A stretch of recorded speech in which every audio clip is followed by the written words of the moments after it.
श्री गणेशाय नमः, श्री सरस्वती नमः, श्री कृष्णाय नमः। देखिए,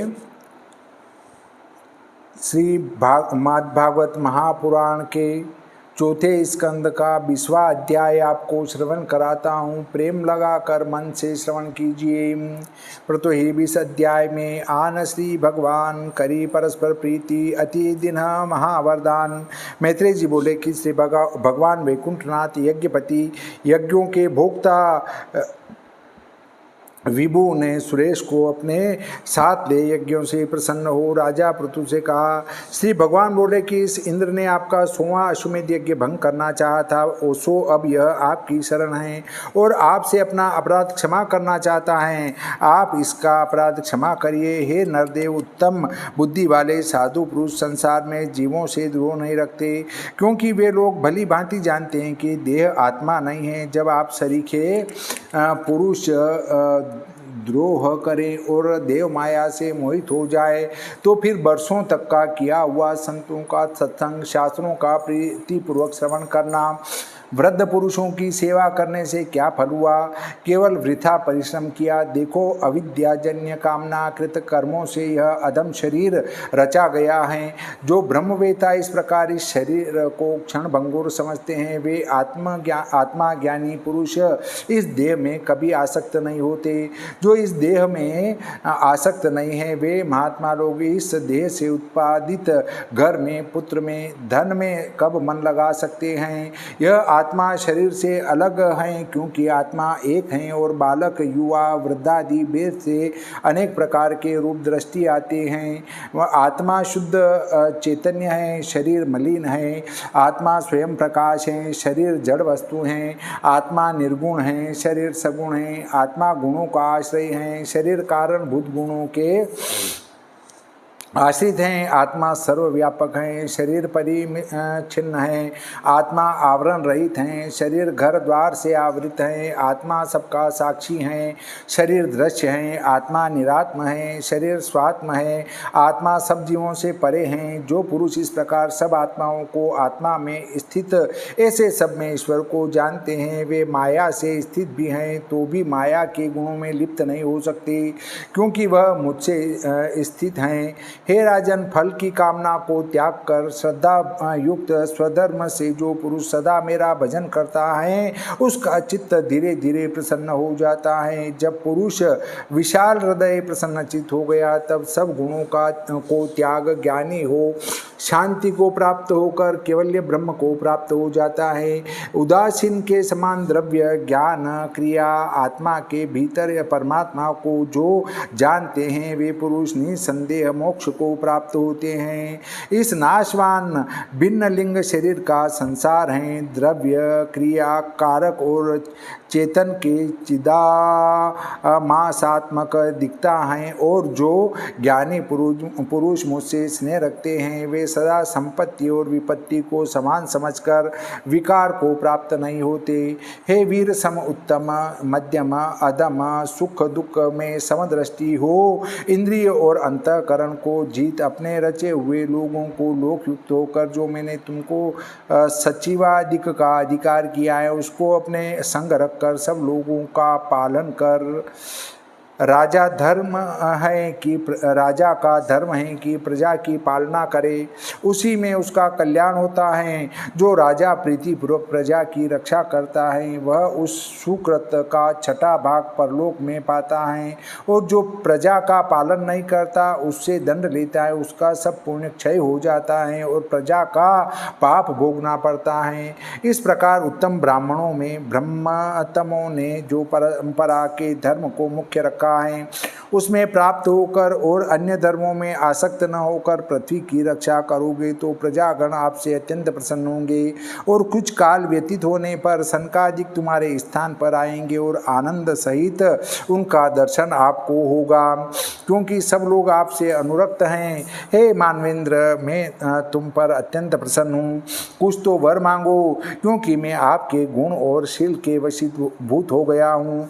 न तो मैं यज्ञ से प्रसन्न हूँ, हूँ, न तप से न योग से, मैं तो केवल समदर्शी पुरुषों से प्रसन्न हूँ और उन्हीं के हृदय में सदा वास करता हूँ। मैत्रेय जी बोले कि जब विश्वनाथ भगवान ने इस प्रकार आज्ञा की तो विजयी पृथु ने विष्णु भगवान की आज्ञा अपने सिर पर धारण की और प्रेम से श्री गोविंद के चरणारविंद की वंदना की। इस प्रकार राजा पृथु नीचे नेत्र कर इंद्र से मिला और मन से सब शत्रुता का परित्याग कर दिया। फिर विश्वात्मा भगवान का राजा पृथु ने पूजन किया और अनेक प्रकार की भेंट आगे धरी और अधिक प्रेम भरी भक्ति से भगवत के पदाम्बुज ग्रहण किए। यद्यपि श्री वैकुंठनाथ वैकुंठ के जाने को उद्यत थे, परंतु अपने प्रिय भक्त पृथु पर कृपा करके विलंब किया और सज्जन सूरत कमल नयन विष्णु भगवान पृथु की ओर देखने लगे और निज धाम को न गए। वे आदिराज पृथु हाथ जोड़े खड़े हैं, परंतु हरि को देख न सके क्योंकि नेत्रों में जल भरा रहा था और मुख से वचन इसलिए न निकल सके कि पुलकायमान शरीर होने से गदगद कंठ हो गया। मुख से नहीं बोला गया। बैठकर हृदय में भगवान का ध्यान करने लगे। फिर कुछ कालोपरांत आंसू पहुंचकर आदिराज ने आदि पुरुष का दर्शन किया, परंतु हरि की मनोहर मूर्ति को देखते देखते नरेश की तृप्ति न हुई। यद्यपि देवता धरनी पर पांव नहीं रखते, परंतु प्रेम के वशीभूत हो भगवान पद से पृथ्वी का स्पर्श करे और गरुड़ जी के ऊंचे कंधे पर कर का अग्रभाग धरे। दृष्टि गोचर श्री नारायण से नर नाहने जैसे तैसे कर कहा। पृथु बोला कि हे प्रभु, सब वर देने वाले परमात्मा को सम्मुख पाकर बुद्धिमान पुरुष कैसे वर मांग सकता है? ब्रह्मा होना, इंद्र होना, यह तुच्छ वरदान देहधारी नरकवासी देहधारियों को भी प्राप्त हो सकते हैं। इसलिए हे केवल्य पते, हे विश्वेश, यह वर मैं आपसे नहीं मांगूंगा। हे हृदयानंद, वह वर तो अलग रहे, परंतु तुझको तो मोक्ष की भी इच्छा नहीं, क्योंकि वहाँ महात्मा जनों के अंतर्हृदय से मुख द्वारा निकला हुआ तुम्हारे पद पंकज का मकरंद अर्थात श्रवणाधिक आनंद नहीं है। फिर मैं उस ब्रह्मानंद को लेकर क्या करूं? इसलिए हे नाथ, जो आप मुझ पर प्रसन्न हो और मुझको वरदान देना चाहते हो, तो यही वरदान मांगता हूं कि आपकी कथा श्रवण के अर्थ मेरे 10 सहस्त्र कर्ण हो जावें। हे उत्तम श्लोक, महत पुरुषों के मुखारविंद से निकलती हुई आपके पदाम्बुज की कथा रूप सुधा की कणिका से मिली हुई पवन भी तत्व मार्ग की विस्मृति से मार्ग में भूले पड़े हुए उन कुत्सित योगी जनों को स्पर्श करते ही आत्मज्ञान का ध्यान कराती हैं। इसलिए मैं तो आपकी भक्ति का सारग्राही हूँ, मुझको और वरदानों से कुछ प्रयोजन नहीं है। हे सुश्रव, महात्मा पुरुषों के सत्संग में जो मनुष्य एक बार भी आपके मंगलदायक यश को श्रवण कर लेता है, यदि वह गुणज्ञ हो तो उससे कभी अवसान नहीं पाता, और जो पशु ही हो तो उसकी गिनती नहीं। और लक्ष्मी जी भी त्रिभुवन की ठकुरायनी और सब गुणों की संग्रह करने की इच्छा से आपके सुयश का वर्णन करती हैं। इसलिए आप जो सब पुरुषों में पुरुषोत्तम और गुणों के स्थान हो, लक्ष्मी की नाई आपके चरणारविंद सेवन करूँगा। यद्यपि एक ही काल में एक ही पति की एक ही प्रकार की सेवा करने से हम दोनों में परस्पर कलह होने का भय है, और जो आप यह कहो कि सेवा करने का अपना अपना समय नियत कर लो तो क्लेश न होगा, सो हे स्वामी, समय का व्यतीत करना महाकठिन है। इस हमसे क्षण भर भी आपका वियोग नहीं सहा जाएगा। भला कहीं जीव भी शरीर से भिन्न हो सकता है, परंतु इतना मैं मानता हूँ कि लक्ष्मी जी का और मेरा क्लेश न होगा, क्योंकि मेरा और लक्ष्मी जी का चित्त आपके चरणों में ही एकाग्र रहेगा, तो फिर उसमें किसी प्रकार की कलह का अंकुर नहीं उत्पन्न होगा। हे जगदीश, जगज्जननी लक्ष्मी जिस हृदयेश के चरणार विंदों में से मेरे भाग लेने की इच्छा करती हैं, उससे कदाचित विरोध भी होगा तो भी कुछ संदेह नहीं, क्योंकि आप दीन दयालु हो। इससे मेरी तुच्छ सेवा को भी बहुत करके मानोगे, और आप तो अपने स्वरूप आनंद में रमण करते हो, इसलिए आपके मन में लक्ष्मी का कुछ पक्ष नहीं। आपका नाम तो समदर्शी हैं। हे भगवान, जो पुरुष माया के गुणों के कार्य से रहित हैं, वे ज्ञानी पुरुष आपका भजन करते हैं। उन सज्जन पुरुषों को आपके चरण कमल में अनुस्मरण करके अतिरिक्त और दूसरा कुछ भी अभिप्राय हमको नहीं जान पड़ता। आपके भजन करने वाले जो भक्त लोग हैं, उनसे जो आप कहते हो कि वरदान मांगो, यह कहना आपका विशेष करके विश्व को मोहने वाला है, यह मैं भली प्रकार जानता हूँ। क्योंकि आपकी प्रवृत्ति निवृत्ति रूप वाणी रूपी डोरी में ये जन बंधे हुए हैं, और जो यह बंधे हुए न होते तो बारंबार मोहित जीव फिर कैसे कर्म कर सकते हैं। हे ईश्वर, साक्षात आपकी माया ने आपके सत्य स्वरूप से अलग कर रखा है, और अज्ञानी लोग आपके परमानंद स्वरूप को त्याग कर पुत्र पौत्रादिक की आशा करते हैं। इसलिए इन मनुष्यों में से मैं भी एक जीव हूँ। वह मुझे वरदान क्या करना है, मेरा हित तो आपको इस प्रकार करना चाहिए जैसे पिता बिना प्रार्थना किए अपने पुत्र पर प्यार करता है और कुमार्ग से बचा सुमार्ग में चलाता है। मैत्रेय जी बोले कि इस प्रकार आदि राज ने विश्वनाथ भगवान की स्तुति की। तब वासुदेव भगवान शारंग पाणी हंसकर बोले कि हे राजन, तुम्हारी प्रीति मेरे चरणों में अधिक हैं, इसलिए मेरी पूर्ण भक्ति तुमको प्राप्त होगी। मुझको बड़ा आनंद हुआ जो आपने मेरी भक्ति करने की इच्छा की। ऐसी इच्छा से मेरी दुस्त्यज माया से जीव तर सकता है। हे प्रजापति, महामोह को त्याग कर जो पुरुष मेरी आज्ञा अनुसार सावधानता से चलता है, वह सब ठोर आनंद पाता है।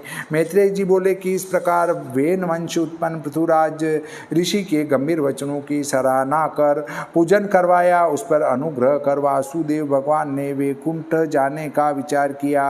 वहाँ देवता, ऋषि, पितृ, गंधर्व, सिद्ध, चारण, पन्नग, किन्नर, अप्सरा, मनुष्य, खग और जो अनेक प्राणी यज्ञ में आए थे, उनको यज्ञ रूप ईश्वर की बुद्धि से राजा ने सबको वाणी धन से आदर सत्कार सहित हाथ जोड़कर सम्मान किया था। उन सबको भगवत रूपमान विदा किया। यहाँ एक शंका उत्पन्न होती है। श्रीमद्भागवत में प्रथम तो श्री सुखदेव जी ने वर्णन किया कि पृथु राजा विष्णु का रूप हैं, और फिर पृथु के यज्ञ के अंत में भगवान ने राजा पृथु से कहा कि हे राजन, हमारे स्वरूप में तुम्हारी भक्ति तथा तुम्हारी बुद्धि सदैव काल इसी प्रकार बनी रहेगी। इस बात से ज्ञात होता है कि राजा पृथु भगवान का अवतार नहीं है, मनुष्य के समान भगवान ने वरदान दिया। कौन पृथु हैं, हमको यह बड़ा संदेह है। इसका उत्तर यह है कि आप स्वयं भगवान अवतार नहीं धारण करते, पृथ्वी का भार नाश होने के लिए अपने अंश करके अवतार लेते हैं। भगवान के अंश अनेक प्रकार के रूप धरकर भगवान सरीखे कार्य करते हैं। किसी अवतार में भगवान अपने अंश को सिखाते हैं और भूमि में आकर किसी अवतार में नहीं भी सिखाते। सिखाना क्या है? भगवान कहते हैं कि तुम हमारे अंश हो, हमको भूलना नहीं, इसलिए पृथु को भी सिखा गए कि हमारे रूप में तुम्हारी भक्ति और बुद्धि सदा बनी रहेगी। सभी को ससम्मान भगत रूपमान विदा किया और उनके पीछे भगवान के पार्षद भी चले गए, और भगवान भी राजर्षि उपाध्याय सहित अच्युत राजा पृथु को का मन हर कर अपने परम धाम को चले गए। आत्म रूप के उपदेशक जिनकी महिमा जानने में नहीं आती, वह देवाधिपति देवश्री वैकुंठनाथ इस पद को कहते हुए अंतर्धान हो गए। तब उनको नमस्कार कर राजा पृथु अपने पूर्व में आया। श्री भागवते महापुराणे चतुर्थ स्कंधे विष्णु नाम प्रथोर्य यज्ञे अनुशासन वर्णनम नाम विंशो अध्याय। बोलिए श्री सरस्वती मैया की जय, श्री गणपति जी महाराज की जय, श्री कृष्णचंद्र भगवान की जय, श्री रामचंद्र भगवान की जय, बजरंग बली की जय।